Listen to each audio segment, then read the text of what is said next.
Can you explain the core problem of your research addresses and why it is significant? My research addresses the core problem in inadequate mental health supports and stigma, significantly impacting millions of lives worldwide, hindering social functioning, productivity, and overall well-being.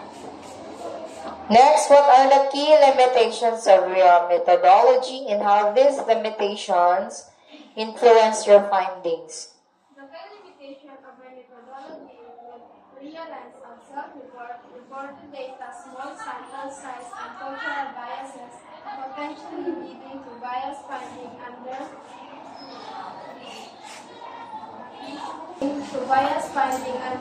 underrepresentation of marginalized groups and limited generalizability.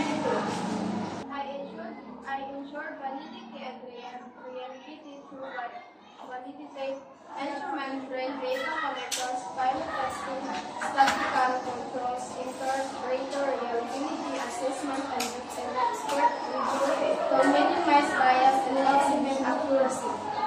Could you elaborate on the statistical analysis you employed and justify your choice of techniques? I employed mixed methods analysis combining descriptive statistics, empirical techniques, and regression models justified the need for comprehensive insight into mental health correlations and predictive factors. Okay, now what are the most significant findings of your research and how do they contribute to the existing body of knowledge? My research revealed significant correlations between cognitive gains and mental well-being, highlighting the crucial role of community bias intervention and personalized therapy approach in mitigating mental health issues.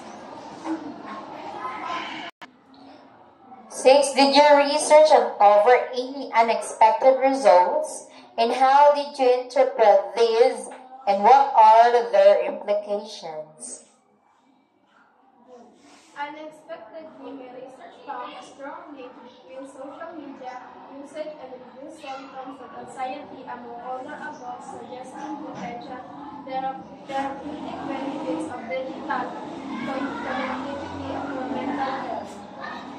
Number 7, what are the practical implications of your findings and how might they be applied in real-world settings?